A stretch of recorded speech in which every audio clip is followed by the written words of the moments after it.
Hi and welcome to Wisconsin Doctors. I'm Jessa Jeremiah and we're filming today here at Divine Savior Healthcare in Portage, Wisconsin, of course.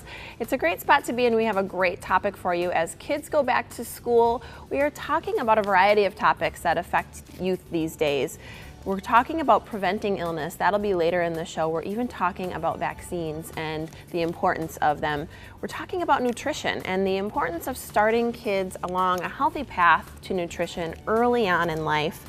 We're also tackling the tough topic of anxiety, unfortunately a growing problem in the U.S., and even safety. So when we return, we're going to be joined by Dr. Amy Doherty, Dr. Jill Pogorelic, Dr. Cindy Henry. They're all panelist experts here at Divine Savior Healthcare. So make sure you stay with us here on Wisconsin Doctors.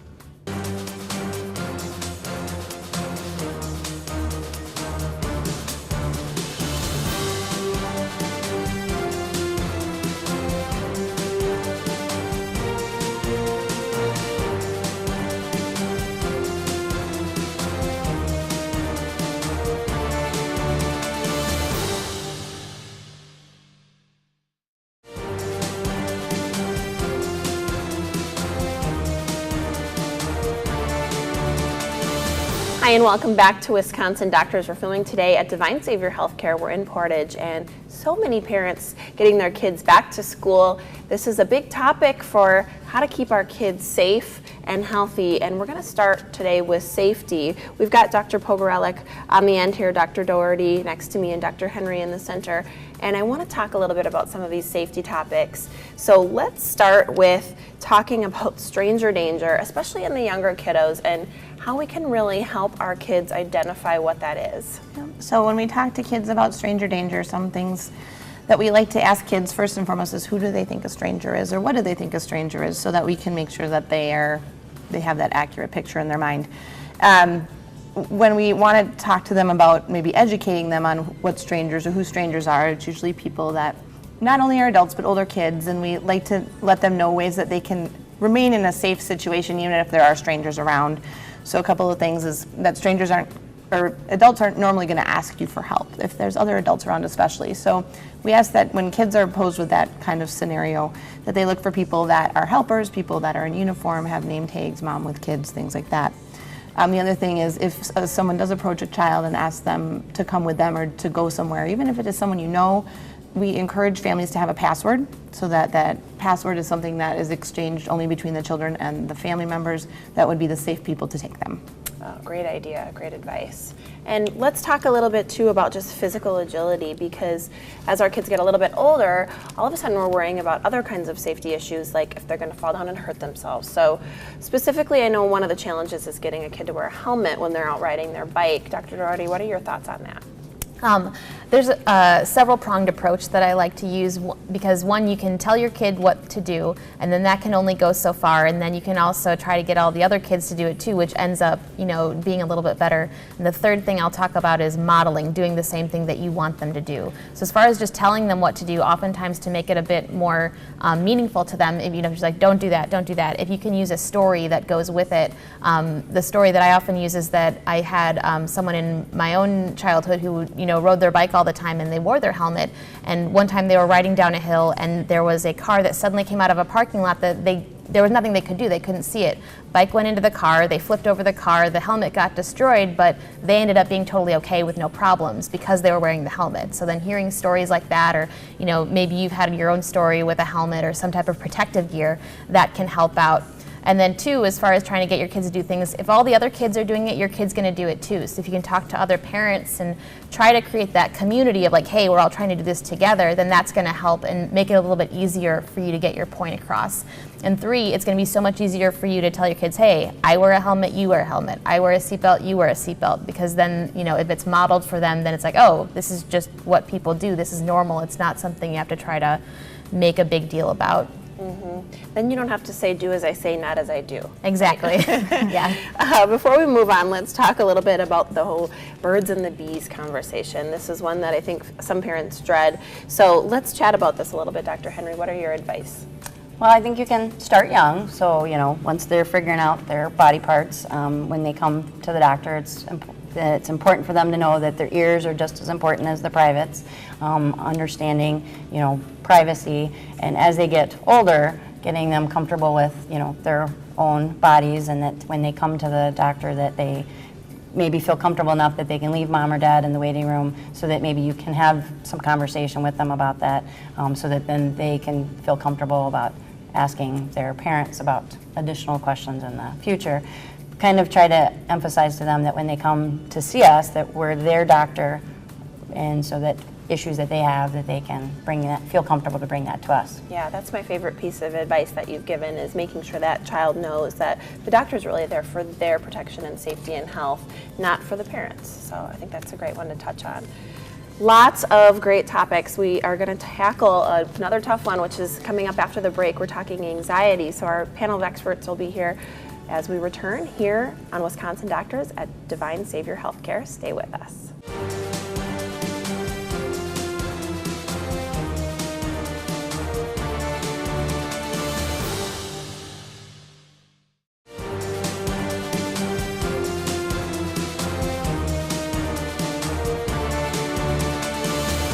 Hi, and welcome back to Wisconsin Doctors. We're filming here at Divine Savior Healthcare and covering a pretty big topic today, talking about kids, safety, a little bit about stress and anxiety in this segment, and then later in the show, we're going to talk about nutrition and preventing illnesses. So a big topic right now. I am joined, if you're just tuning in once again, I've got Dr. Amy Doherty to my right, and Dr. Henry in the middle here, and Dr. Pogorelic on the end. So we're going to dive right in and talk a little bit about stress and anxiety. If you didn't know, 25% of children identify that they have anxiety between the ages of 13 and 18. That's a really shocking statistic. And you mentioned also that symptoms can start as young as 7 years old. Wow, this is a big topic. So let's start with Dr. Pogorelic and talk about some of the symptoms that we should be looking for in our children at home. So symptoms of anxiety in children can sometimes be a little bit atypical and difficult to identify because kids don't always know what they're feeling and how to really describe what they are feeling. So things that we'll sometimes see in the practice are excessive worry, physical symptoms such as upset stomach, recurrent stomach pain, avoidance of certain types of things such as school if they have a lot of anxiety about school or about certain situations. So there can be difficult, it's very difficult sometimes to see that pattern in children, but making it so that it's something that's an open conversation and reassuring them that it's okay to have those symptoms makes it easier sometimes to talk about first. Yeah, the open and kind of honest communication I think is helpful. It's tough, it might be tough to recognize. Yep. Dr. Henry, let's talk a little bit about a study that shows there's an increase in counseling among school-age children with low self-esteem. So obviously sort of pointing to the fact that anxiety is rising. What do you think are some of the typical sources or reasons that anxiety is on the rise for such young children? Well, there's a lot of exposure that kids have that they didn't used to have, especially with social media and news is 24/7. There's been a lot of traumatic things happen, especially recently with Hurricane Harvey.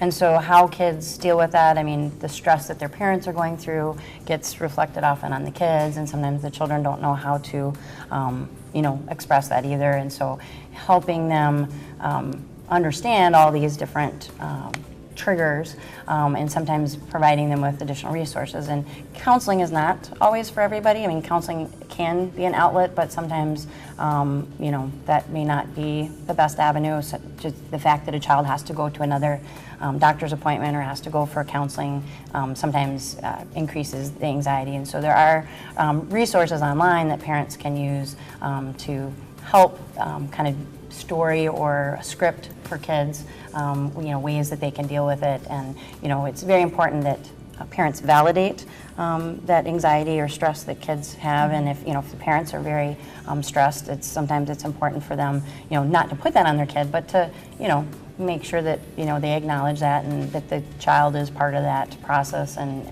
give kind of as much positive scripting as you can when they are stressed.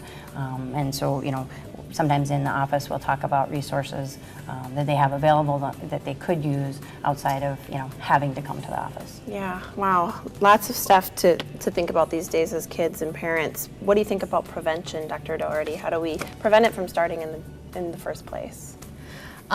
There's a really great book that I like to recommend called The Emotionally Intelligent Child by John Gottman. He's done a lot of research both with relationships and with children as far as things that can cause stress and anxiety. And one thing that he mentions is, just like you were mentioning, Dr. Henry, about making sure that you understand your own emotions as a parent, because then you're going to be able to recognize it better in your child.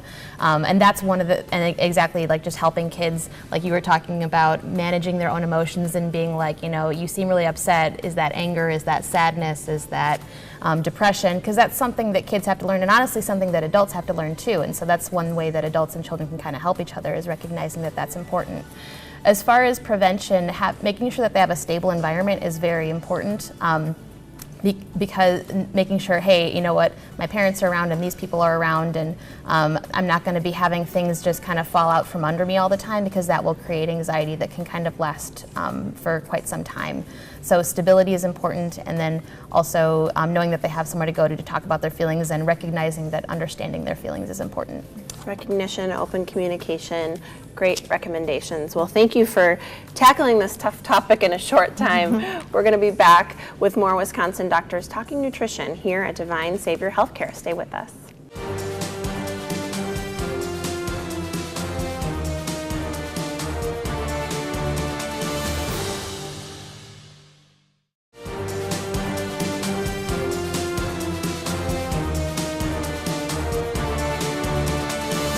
Hi, and welcome back to Wisconsin Doctors. We're filming today at Divine Savior Healthcare here in Portage, Wisconsin, talking about a big topic because kids are back to school. So we've covered a few things so far, one being safety, another a big topic talking about anxiety in kids.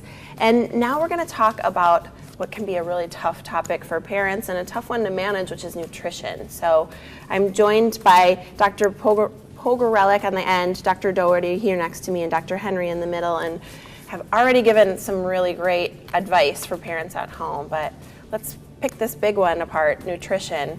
What are some of the things that you tell parents? Maybe Dr. Pogorelic on the end, let's start with you. A lot of things we talk about with nutrition in kids is starting them on the right pathway early. If kids get a taste for sugary things, especially even when you're starting even with just baby foods, when you start with fruits, a lot of times then those fruits are going to be something they get a taste for.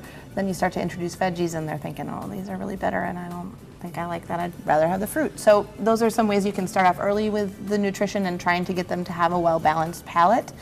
And then as you go forward, again, we've talked about this before in the previous segments, but modeling. So what you eat is what your kids are going to eat. And so you need to be making those healthy decisions, not only for yourself, but for your children.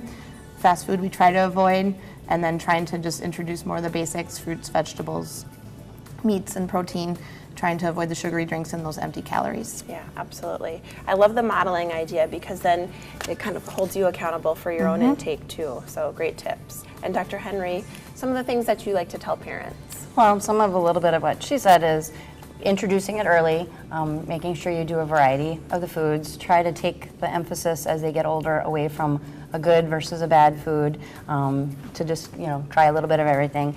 And sometimes in regards to the modeling, actually take your children when they get old enough shopping so they can learn about picking foods and trying to pick some of the fresh stuff, and again, let them be part of the decision and what gets put on the menu for the evening. Absolutely. And it's hard. I like how you say when they get older, because some of the younger kids might be drawn to the cartoons or what have you on the box. So you got to set some of those goals early and then take them shopping when they're a little smarter and wiser. And how about you? What are some of the things that you think, some of the key elements, we've got about a minute left, that you tell parents when they're trying to set their kids on the right path, or some tricks to getting them to eat healthy? I think the main things that I tell people is that if you're having foods that are rich in fiber, they're typically going to be good for you. So that's going to be your fruits, veggies, whole grains, things of that nature. And the other thing that can be very misleading is how foods are advertised to children. So most of the breakfast cereals that you associate, like Frosted Flakes or Fruit Loops or whatever else, oh, these are kid foods. No, they're not. They're full of sugar. Even fruit juice, the American Academy of Pediatrics says no more than 4 ounces of juice per day. And then, we're using juice boxes all the time. And sometimes it's a good idea to kind of step back and be like, okay, all these things are advertised for kids. They have cartoons on the box, just like you were saying. But you shouldn't have to, buy something special, really just like those basic foods, the fruits, veggies, whole grains, and things that aren't fancy or things that are good enough for nutrition. The other thing that I'll say is sometimes kids are picky no matter what you do, and they loved peas last week and now they won't eat them at all, and that can cause a lot of strain and anxiety.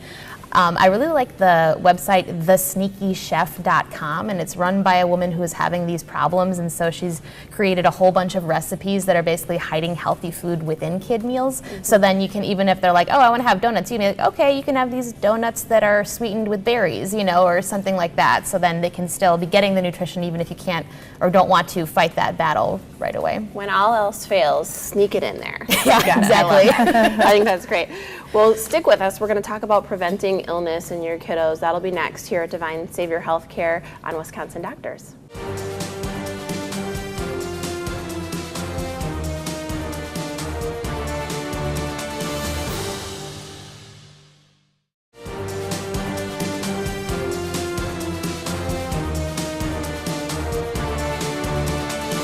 Welcome back to Wisconsin Doctors. We're filming today at Divine Savior Healthcare in Portage, and we're talking a lot about our kids, back to school, safety, anxiety, nutrition, and we're going to move on to preventing illnesses, which can be so hard when kids are back to school and surrounded by all those other germs and kids, and so easily spread. So we're going to kind of dive right in and talk about, first kind of segueing nutrition with preventing illness. Let's talk a little bit about vitamin C, and we'll start with you, Dr. Pogorelic. What do you think about vitamin C and how that can affect the child's immune system?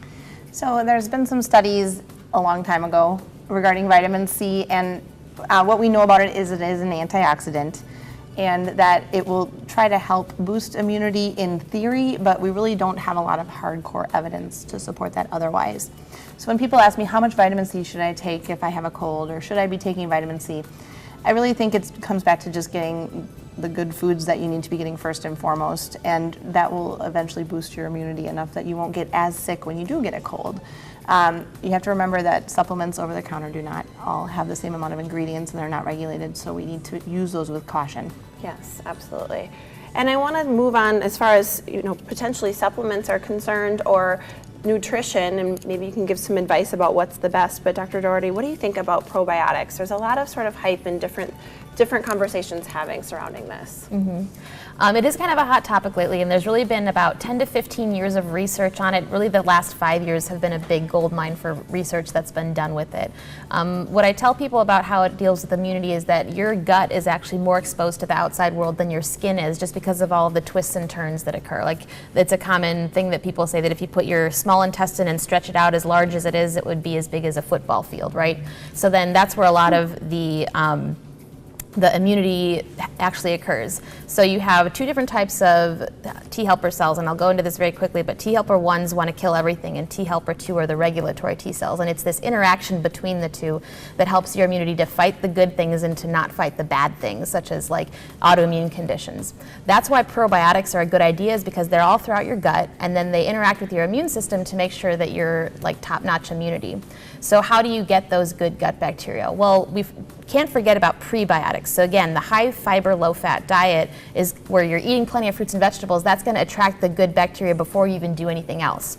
After that, then it starts becoming a dosage issue. So it's recommended like 3 to 5 billion colony forming units per day just to maintain health. And then once you get into the trying to treat things, then you're more in the anywhere from 10 to 40 billion colony forming units per day trying to do those. A good One thing, like a slogan or a campaign that Activia Yogurt has done is they've said if you are having small digestive issues, take 2 of our yogurts per day for 2 weeks, and if it's not resolved, you get your money back or something like that. They have about 10 billion colony forming units per each of their 4-ounce containers, so that's about 20 billion colony forming units per day. But it really depends. Again, this is another thing that's not regulated by the FDA, so you have to kind of know which brands are good and which companies you can trust, because they have to have their own third-party testing that's not really the FDA. So that's one issue. And then the other issue is like how much you want to take for whatever type of condition you have. And then the third thing to keep in mind is, like, even if you're taking all the supplements with the probiotics, it's a good thing to have a good diet to begin with, even before you do those supplements, because that's going to attract those same good gut bacteria without adding anything else. So get it in the diet first. The supplements are secondary. Yeah. Okay, so sit down, turn up your TV, because we're going to talk about vaccines, and this is another big topic, but certainly one that we want to chat about before we go. Dr. Henry, what are your thoughts? Well, vaccines are one of the easiest ways to protect your child. And no, I understand people don't like babies to be poked, but in this day and age with travel, it's the best way to protect you from diseases, and especially diseases that maybe we don't see as much anymore. The immunizations are recommended on a certain schedule based on when your baby's at their highest risk. So, the diseases that we worry about the most matches the timing of when we like to give the immunizations. And so parents who have questions about the safety of them, I mean, we've come a long way in terms of the efficacy and safety of the vaccines, and most folks can't say that they know anybody who has polio, and part of that is a result of the effectiveness of the vaccines. I see a lot of head nodding in agreement, so I'm going to assume that goes for everyone on this panel. Well, you guys have been such a wealth of knowledge. We greatly appreciate the advice, and we really appreciate you tuning in. This has been Wisconsin Doctors here at Divine Savior Healthcare. We'll see you next time. We'll invite you to live longer, live better.